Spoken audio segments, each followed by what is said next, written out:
попередньому відео ми дізналися про особливості академічної доброчесності у школі. У цій лекції поговоримо про письмові завдання в школі і те, як уникнути плагіату під час їхнього виконання. Насамперед, учні мають розуміти, навіщо їм сумлінно виконувати письмові завдання. Твори і реферати – це не просто відписка і можливість отримати хорошу оцінку. Вони допомагають розвинути важливі, наскрізні вміння, які має сформувати школа. Вміння читати і розуміти прочитане. Вміння висловлювати свою думку усно і письмово. Критичне мислення. Здатність логічно обґрунтовувати власну позицію.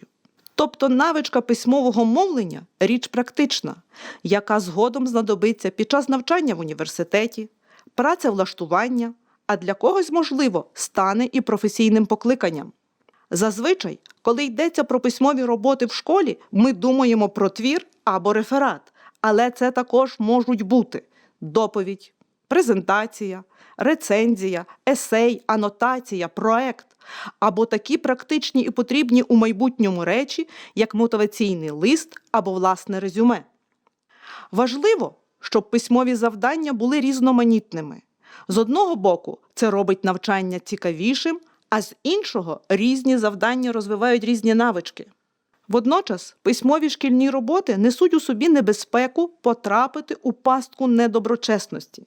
Насамперед, через плагіат, інколи свідомий, але часто неусвідомлений, або навіть і випадковий, спричинений браком інформації про правила цитування і оформлення джерел та літератури. Слово «плагіат» має латинське походження, в оригіналі воно означає «викрадення». Саме так ми розглядаємо плагіат сьогодні, як інтелектуальну крадіжку, незаконне використання результатів праці інших. Також під плагіатом мають на увазі не тільки дослівний перепис чи передрук, а й крадіжку самої ідеї певного твору. Чітке визначення плагіату як одного з порушень академічної доброчесності дає Закон України про освіту. Переважно плагіат, так само як інші порушення академічної доброчесності під час виконання письмових робіт і творчих завдань у школі, це не про свідоме, а мимовільне порушення. Тобто, зазвичай, учні просто не мають необхідних знань і навичок для роботи з інформацією, джерелами, структурою тексту, цитуванням. Найчастіше до плагіату та інших порушень під час виконання творчих завдань призводить недостатня обізнаність про сам вид творчого завдання, його структуру, обов'язкові елементи, як його виконувати, та брак розуміння правил цитування, пошуку джерел, використання у своїй роботі книг, статей, зображень, фотографій. З тим дуже легко впоратися. Насамперед, ще раз наголосіть, що будь-який письмовий твір чи зображення має автора. Його працю потрібно поважати, адже вона коштувала йому зусиль та часу. Недоброчесне використання результатів авторської праці – це плагіат, тобто крадіжка. Крадіжка слова, тексту чи думки є таким самим присвоєнням собі чужого, як і крадіжка гаманця, мобільного телефона чи автомобіля. Зверніть увагу на кількість та обсяг письмових робіт, які ви даєте учням.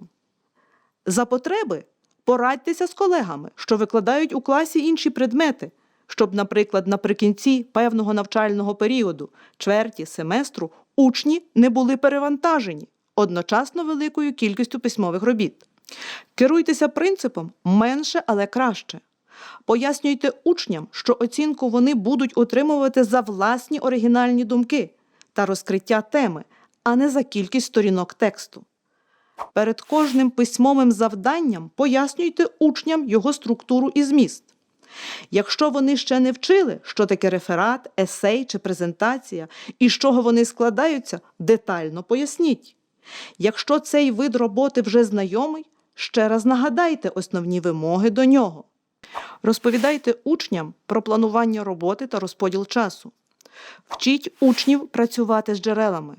Саме це вміння є основою для дотримання норм академічної доброчесності під час написання робіт.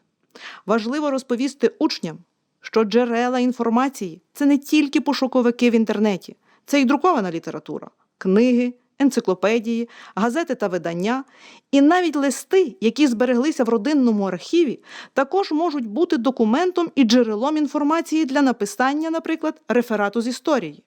Розповідайте про надійність джерел. Як відрізнити надійне джерело від ненадійного? Наприклад, друкована книга з вказаними вихідними даними – це надійне джерело. А інформація від анонімного автора, нагуглена в інтернеті – джерело сумнівне. Водночас, всесвітня мережа може містити і безліч корисної та справді надійної інформації. Це онлайн-бібліотеки, електронні версії книжок та журналів, онлайнові видання з якісними матеріалами та підписами авторів. Вчіть правильно цитувати і оформлювати використані джерела. Неправильно оформлені цитати або неповний список використаних джерел – найпоширеніша пастка недоброчесності, і потрапити в неї може будь-хто. Поясніть і покажіть на прикладі, що таке дослівна авторська цитата з лапками і вказуванням прізвища автора та джерела, з якого цю цитату взято. Так само поясніть і підкріпіть прикладом, що таке перефразування чиєїсь думки, недослівне цитування, передане власними словами, яке, однак, так само потребує посилання на автора і згадування джерела, книги, статті в журналі, сторінки в інтернеті тощо. Наголосіть, що наприкінці будь-якої письмової роботи обов'язково повинен бути список усіх джерел, книг, інтернет-посилань, які були використані учнем для підготовки і написання власної роботи. Часто школярі вважають, що творчі завдання, які вони отримують в школі, є надто складними, потребують забагато часу, не розуміють, для чого це їм потрібно. Їм здається, що в сучасному світі стільки інформації, так багато всього вже написано і висловлено, що навряд чи вони зможуть додати до цього щось своє. Це занадто складно. Простіше просто скопіювати вже готові думки. Розкажіть учням, що творчість – це також праця. І поширений вислів муки творчості не є таким вже й метафоричним. Творчі зусилля і страждання були знайомі багатьом відомим людям. Наприклад, Агата Крісті дуже ретельно і прискіпливо придумувала свого персонажа Еркюля Пуаро. Намагалася зробити його оригінальним і ні на кого не схожим, тому що переживала, що її можуть звинуватити у плагіюванні ідей Конана Дойля. А Джоан Роулінг, яка придумала оригінального героя Гаррі Поттера і світ магічних пригод, змогла стати всесвітньо відомою письменницею та заробити своєю творчістю солідний капітал. На подібних конкретних прикладах пояснюйте учням, що творчі завдання, які вони виконують у школі, розвивають їхню здатність самостійно творити ідеї і втілювати їх у життя, сприяють їхньому життєвому успіху.